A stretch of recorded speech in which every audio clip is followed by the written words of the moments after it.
Good morning friends. आज के video में हम लोग देखेंगे कि किसी भी मिरर के द्वारा कैसे इमेज का फॉर्मेशन होता है, चाहे वो कॉनकेव मिरर हो या कॉन्वेक्स मिरर। तो सबसे पहले हम लोग को ये पढ़ना होगा कि कोई रे है वो किसी मिरर से रिफ्लेक्ट होने के बाद किस टाइप का बिहेव करता है। तो उसमें लिखा हुआ है rule for obtaining image from the concave mirror. इसका मतलब क्या हुआ कि कॉनकेव मिरर से हम लोगों को इमेज बनाने के लिए कुछ रूल्स को फॉलो करने होते हैं। तो उनमें हम लोग डिफरेंट रूल्स को पढ़ते हैं। According to this rules, first rule क्या है? The ray of light which is parallel to the principal axis of a concave mirror passes through its focus। इसका मतलब क्या हुआ? अगर ये कॉनकेव मिरर है तो कोई भी एक ऐसा रे जो कि किसी प्रिंसिपल एक्सिस के पैरेलल में होगा वो after reflection from the concave mirror कहां से पास करेगा? फोकस से पास करता है। ठीक है। दूसरा रूल बोलता है द रे of light passing through the centre of curvature of a concave mirror reflected back along the same path. तो सेंटर ऑफ कर्वेचर क्या होता है? सेंटर ऑफ कर्वेचर आप लोग को पहले भी बताया गया था। ये जो मिरर है वो जिस टोटल के टोटल हॉलो स्फीयर का पार्ट है उसका जो सेंटर होता है वो क्या होता है? सेंटर ऑफ कर्वेचर होता है। अब अगर हम लोग एक सर्किल का ही केवल बात करते हैं तो हम लोग क्या देखते हैं कि सर्किल का जो सेंटर होता है अगर हम लोग उसके पेरिफेरल पर कोई भी लाइन ड्रॉ करेंगे तो वो उसके परपेंडिकुलर होगा। सिमिलरली क्या है, अगर हम लोग बोलेंगे ये C है और अगर ये पॉइंट A है,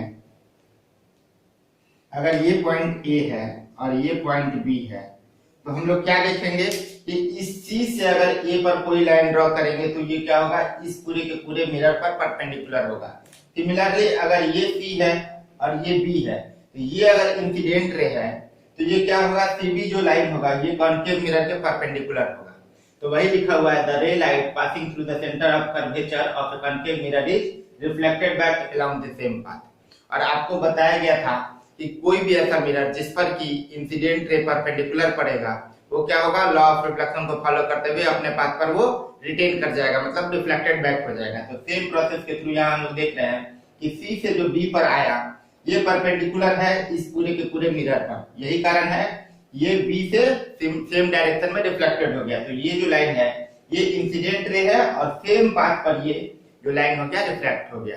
तो इस टाइप से हम लोग ये दो रे किस टाइप से बिहेव करता है उसके बारे में देखें। अब अकॉर्डिंग टू थर्ड रूल लिखा हुआ है a ray of light passing through the focus of a concave mirror becomes parallel to the principal axis. इसका कहने का मतलब हुआ कि कोई भी एक ऐसा रे जो कि सीधे फोकस के थ्रू फोकस से पास करता हुआ जब वो किसी कॉनकेव मिरर से टकराएगा तो वो क्या होगा?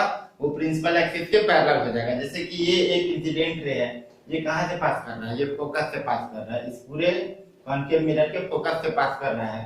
तो after the reflection from the concave mirror ये क्या होगा? ये इस प्रिंसिपल एक्सिस के पैरेलल में हो जाएगा। ये थर्ड रूल है। हम लोग फर्स्ट रूल के ये एक तरह से अपोजिट है। फर्स्ट रूल में हम लोग क्या पढ़ते थे कि कोई भी अगर इंसिडेंट रे जो कि इस प्रिंसिपल एक्सिस के पैरेलल होता था वो आफ्टर रिफ्लेक्शन क्या हो जाता था? फोकस से पास होता था। तो सेम टाइप से अगर हम लोग उसका अपोजिट करेंगे तो हम देखते हैं कि कोई भी ऐसा रे जो कि फोकस से पास होगा वो क्या होगा? आफ्टर रिफ्लेक्शन वो प्रिंसिपल एक्सिस के पैरेलल हो जाएगा। फोर्थ रूल कहता है a ray of light which is incident at the pole. ये पॉइंट पोल है, ठीक है। तो a ray of light which is incident at a pole of a concave mirror is reflected back making the same angle with the principal axis. इसका कहने का मतलब हुआ ये प्रिंसिपल एक्सिस है तो अगर कोई इंसिडेंट रे जो कि इस पोल पर इंसिडेंट करता है या आता है वो क्या करेगा? जिस एंगल ऑफ इंसिडेंस ये वाला जो एंगल है, ये वाला जो एंगल है सेम एंगल को बनाता हुआ इस प्रिंसिपल एक्सिस से वो रिफ्लेक्टेड बैक हो जाएगा। तो हम क्या बोल सकते हैं? अगर ये इंसिडेंट एंगल I है तो ये वाला जो एंगल हो जाएगा वो R हो जाएगा और according to law of reflection I = R होगा। तो फोर्थ रूल बोलता है कि किसी कॉनकेव मिरर पर अगर कोई इंसिडेंट रे जो कि उसके पोल पर आता है तो प्रिंसिपल एक्सिस से जितना एंगल इंसिडेंट रे बनाएगा सेम एंगल से रिफ्लेक्टेड एंगल भी सेम एंगल बनाता हुआ रिफ्लेक्ट बैक हो जाएगा। तो ये चारों का चारों जो रूल है वो हम लोग इमेज के फॉर्मेशन में इसका यूज करेंगे और देखेंगे कि अलग अलग पोजीशन पर रखने पर किसी भी कॉनकेव मिरर में ऑब्जेक्ट का इमेज कहाँ बनता है। अब जब हम लोग किसी भी मिरर पर जब हम इमेज के फॉर्मेशन को देखेंगे तो हम लोग को सबसे पहले तो ये देखना होगा कि कहाँ से मिरर में इमेज का फॉर्मेशन होता है। तो कुछ पोजीशन फिक्स होते हैं जहां पर कि किसी ऑब्जेक्ट को रखने पर वहां से रिफ्लेक्शन मिरर पर होता है और वहां के बाद वो इमेज का फॉर्मेशन होता है। वो डिफरेंट टाइप्स ऑफ पोजीशंस को हम लोग देखते हैं। हाँ लिखा हुआ है formation of different types of image by the concave mirror. इसका मतलब क्या हुआ, जब हम किसी कॉनकेव मिरर में किसी इमेज का फॉर्मेशन करेंगे तो क्या होगा, हम लोग को ऑब्जेक्ट को अलग अलग पोजीशन पर रखना होगा और वहां से हम लोग को क्या होगा, अलग अलग टाइप का इमेज मिलेगा। तो हम लोग उसको आगे अलग अलग टाइप के उसके इमेज के प्रॉपर्टीज को पढ़ेंगे कि किस पोजीशन पर रखने पर, किस पोजीशन पर हम लोग को उसका किस टाइप का इमेज मिल रहा है, रियल मिल रहा है या इमेजिनरी मिल रहा है, वो हम लोग को आगे देखना होगा। तो सबसे पहले हम लोग पोजीशन देखते हैं कि किस किस पोजीशन पर हम लोग ऑब्जेक्ट को रख सकते हैं। तो सबसे पहला पोजीशन है between the pole and the focus, ठीक है। तो अगर ये कॉनकेव मिरर है तो हम लोग सबसे पहले क्या करते हैं, इसको अलग अलग पार्ट में बांट देते हैं। जैसे ये सेंट्रल पार्ट जो इसका है, जो कि इस मिरर का सेंटर है, वो क्या है, पोल है, ठीक है। पोल के बाद एक फोकस होता है, सेंटर ऑफ कर्वेचर हुआ, और एक उसके बाहर का पोर्शन हुआ। तो सबसे पहले लिखा हुआ है कि between the pole and the focus, इसका मतलब क्या हुआ, ऑब्जेक्ट को हम लोग इस ड्यूरेशन में रखेंगे। ये फोकस है और ये पोल, मतलब कहीं भी ऑब्जेक्ट इस पोजीशन पर हो सकता है। कहीं भी हम इस ऑब्जेक्ट को अगर इस पोजीशन पर रखेंगे तो उसका इमेज का फॉर्मेशन कैसा होगा, ठीक है। दूसरा क्या है, एट द फोकस, ठीक है। पहला पोजीशन था फोकस के पोल के बीच में। अब दूसरा पोजीशन क्या है, अगर हम लोग किसी भी ऑब्जेक्ट को उसके फोकस पर रखते हैं, ये एक फोकस है, हम बोलेंगे कि अगर इस पोजीशन पर किसी भी ऑब्जेक्ट को रखेंगे तो उसके इमेज का फॉर्मेशन कहां होगा। थर्ड पोजीशन लिखा हुआ है between the focus and centre of curvature. इसका कहने का मतलब क्या हुआ, सेंटर ऑफ कर्वेचर ये है और ये फोकस है। इसका मतलब थर्ड जो पोजीशन होगा वो कहीं इस पोजीशन से लेके इस पोजीशन के बीच में होगा। इसका मतलब क्या होगा, ऑब्जेक्ट या तो यहाँ हो सकता है या यहाँ या यहाँ। तो इस टाइप से क्या है, between the centre of curvature and focus में हम लोग ऑब्जेक्ट को रख सकते हैं। फोर्थ लिखा हुआ है at the centre of curvature. इसका मतलब क्या हुआ कि एक ऐसा पोजीशन जो कि हम लोग सीधे डायरेक्ट सेंटर ऑफ कर्वेचर पर अगर हम लोग ऑब्जेक्ट को रखते हैं, इसका मतलब क्या हुआ, एकदम exact position centre of curvature पर हम ऑब्जेक्ट को रखेंगे तो उसका हम लोग को इमेज का फॉर्मेशन कहां होगा। उसके बाद लिखा हुआ है beyond the centre of curvature. Beyond the centre of curvature कहने का मतलब कि अगर हम लोग सेंटर ऑफ कर्वेचर के बाहर में कहीं भी ऑब्जेक्ट को रखते हैं, इस पोजीशन में क्या होगा, इस सेंटर ऑफ कर्वेचर से कहीं भी लेफ्ट साइड में, मान लीजिए कि यहाँ या यहाँ कहीं भी हम लोग रखते हैं, तो यहाँ पर किस टाइप से ऑब्जेक्ट को रखने के बाद किस टाइप से इसके इमेज का फॉर्मेशन होगा। लास्ट लिखा हुआ है एट इंफिनिटी। मान लिया जाए कि इंफिनिटी किसको कहते हैं, जैसे कि बहुत दूर का जो ऑब्जेक्ट होगा, मान लिया जाए कि कोई मून से रे आ रहा है या कोई सन से आ रहा है या कोई लाइट से आ रहा है, तो हम लोग उसका डिस्टेंस यहाँ से इस तरह तो मेजर कर नहीं सकते हैं। तो हम लोग उन सारे ऑब्जेक्ट्स को क्या कहते हैं कि वो सारे ऑब्जेक्ट्स जो है वो इंफिनिटी पे है या सेंटर ऑफ कर्वेचर से बहुत far away from the centre of curvature, तो उस पोजीशन को हम लोग बोलते हैं इंफिनिटी। इसका मतलब क्या होगा कि अगर कोई ऑब्जेक्ट इंफिनिटी पर है तो उसको इस कॉनकेव मिरर में उसके लाइट का रिफ्लेक्शन होने के बाद किस टाइप का ऑब्जेक्ट बनेगा, तो इन चीजों को पढ़ना होगा। तो हम लोग अभी क्या पढ़े कि इस सेंटर ऑफ इस मिरर में अलग अलग पोजीशन पर अलग अलग ऑब्जेक्ट को रखने पर उसके इमेज का किस टाइप से फॉर्मेशन होगा। अब हम लोगों को पढ़ना है image form by a concave mirror when the object is placed between pole and focus. इसका मतलब क्या हुआ कि सबसे पहला इमेज हम लोग को पढ़ना है कि अगर ऑब्जेक्ट को हम लोग इस फोकस और पोल के बीच में कहीं भी रखेंगे तो उसमें इमेज का फॉर्मेशन कैसा होता है।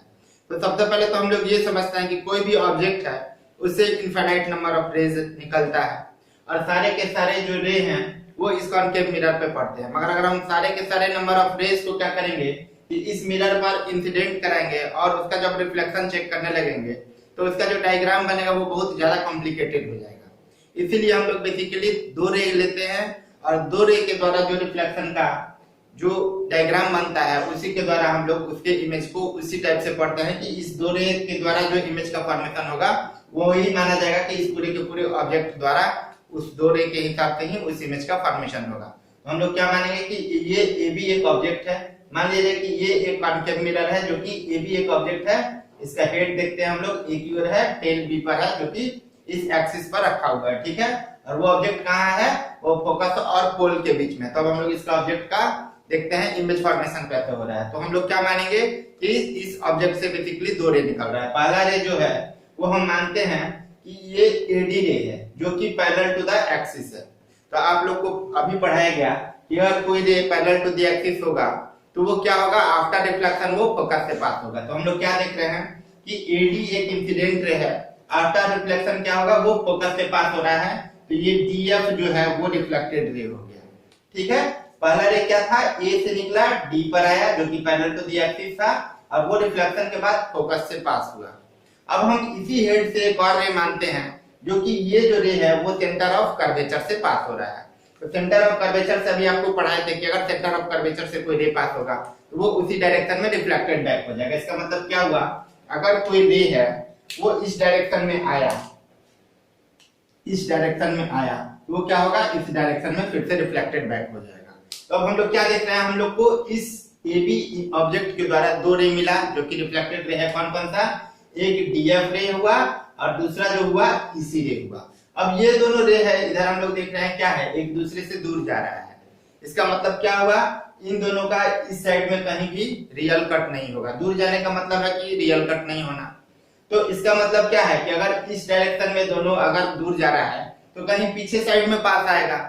हम लोग को इस साइड में ऑब्जेक्ट को देखना है, हमारा आई यहाँ पर है, हमको यहाँ पर देखना है। अगर रियल कट कहीं इस डायरेक्शन में होता या इस साइड में होता तो हम लोग ऑब्जेक्ट को यहाँ पर, मतलब हम लोग को ऑब्जेक्ट इस डायरेक्शन में मिल जाता। मगर क्या है कि ये जो रे है और ये जो रे है ये आपस में एक दूसरे से दूर जा रहा है। इसका मतलब ये दोनों रे पीछे की ओर पास आ रहा है। जब हम लोग इसी रे को अब इमेजिनरी रूप से मानते हैं कि अगर ये रे पीछे की ओर बढ़ाया गया तो क्या हो रहा है कि पॉइंट ए पर ये और ये दोनों रे है आपस में कट किया। हम लोग क्या देख रहे हैं, ये वाला जो ए है वो ए डैश मिला और ये वाला जो बी है वो बी डैश मिला। सेम टाइप का हम अलग अलग पॉइंट से भी ले सकते हैं, मगर चूंकि एक ही पॉइंट से हम लोग लिए और वहां से हम लोग को एक ऑब्जेक्ट का, इस ऑब्जेक्ट का यहाँ पर हम लोग को इमेज फॉर्मेशन हुआ। तो ये किस टाइप का इमेज फॉर्मेशन हुआ अब हम लोग वो देखते हैं। तो वही लिखा हुआ है, when object is placed between focus and pole. और कोई ऑब्जेक्ट इस फोकस और पोल के बीच में रखा हुआ है तो उसका जो इमेज का फॉर्मेशन होगा, पहला लिखा हुआ है बिहाइंड द मिरर। इसका मतलब क्या हुआ, क्योंकि रे इस डायरेक्शन में है और ऑब्जेक्ट का इमेज इस डायरेक्शन में बन रहा है, बीच में ये मिरर है, तो हम क्या बोलेंगे कि ऑब्जेक्ट का जो फॉर्मेशन हो रहा है वो मिरर के बिहाइंड हो रहा है। मतलब बिहाइंड मतलब कि मिरर से पीछे बन रहा है। दूसरा लिखा हुआ है वर्चुअल एंड इरेक्ट, क्योंकि अभी हम लोग देखें कि ये दोनों रे आपस में एक्चुअली में कट नहीं कर रहा है। जो एक्चुअल कट के द्वारा इमेज बनता है वो रियल इमेज बनता है। हम लोग ये देख रहे हैं कि ये इमेजिनरी कट है, इसीलिए ये जो इमेज बनेगा वो वर्चुअल बनेगा। और साथ ही साथ क्या देख रहे हैं हम लोग, ये AB है, AB एक इरेक्ट है, मतलब हेड ऊपर की ओर टेल नीचे की ओर। जो इसका इमेज भी बन रहा है हम लोग देख रहे हैं, A डैश जो है वो ऊपर की ओर है और B डैश जो है वो नीचे की ओर है। इसका मतलब इस ऑब्जेक्ट का जो ये इमेज बना वो सीधा बना।